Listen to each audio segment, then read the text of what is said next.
We're at TU-Automotive Detroit 2015, and today I'm being joined by Ian George Thompson, Director of Innovation and Benchmarking at Maserati.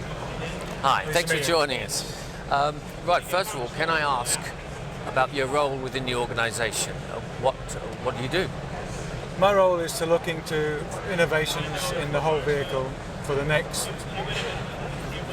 generation of vehicles. So currently what we're building now is 5 years typical development time. So what we're building now is already technology that's existing. It's all we're looking at because that's the only time we have for developing a car.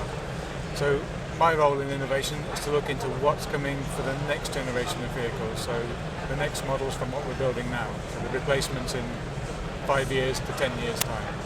So I'm looking into the electronics, the telematics, the engine technologies, what's going in materials-wise, what legislations are going to affect us as a company going forward. But specifically for a luxury producer like Maserati, what are the opportunities, business opportunities with this new technology? What do you see this opening up for your customer? For us, in this area of the automated driving, it's more of the connected option is more really what we're looking at. The automated driving, being such a vehicle like a Maserati, a Ferrari or the Alfa Romeos, they're more driver cars, so the automated thing is a little bit more difficult to put into a vehicle like a Maserati because people want to drive the cars because they're a driver's vehicle. But we see a lot of people wanting the connected facility, so the high-end market, they're looking for more what their benefits they can get out from the system. So can it order tickets for them to a concert? Can it pick preferential parking for them? Noted parking spaces for them? How the car can park? Know where to pick them up, and also when they come out from the event, can the car be there waiting for them? So there's a lot of potentials we're looking at of how the automated car can probably be arriving for the person, but then allow them to drive themselves. To enhance a more luxurious feeling, I suppose, to the lifestyle. And what are the biggest hurdles? Is it in the marketing of this, or is it in actually itemising what that customer wants and needs? Big hurdles is what the customer wants, because many customers have different requirements, especially when you're talking to the high-end market. There's much more demands on unique, wanting more specific for their own. In the general, you can be more general on it, but in a high-end market, it's very difficult to do that because people are so specific on what they want. So one of our challenges is getting those specific requirements down and making sure that we can meet the customer requirements. Then two, finding the suppliers to work with us, because with the higher-end vehicle, we're not high volume. So we struggle with a little more on the connected suppliers wanting to deal with the lower volume vehicles.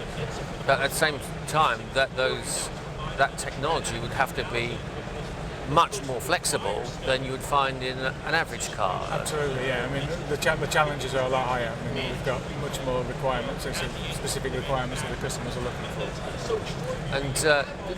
And looking forward to the future, I know it's impossible to tell the future, but in 10, 20 years' time, how do you think this technology will affect Maserati as a manufacturer? Will they be making as many cars? Because we've had, for example, from big players like Ford admitting they're going to have to chop their output hugely. But I imagine that would be the same case with actually in our market, it's a growing market, especially with the Asian market growing and opening up. There's a big demand for high-end vehicles, and Maserati and Alfa Romeo are looking at quite huge steps up in volume. Ranging from currently the complete Maserati volume is around 30,000 a year of all models. But by 2018 we're going to be looking around 75, 80,000. So it's at least double the size of the market. And you don't see technology stemming that rise at all? Not really, no.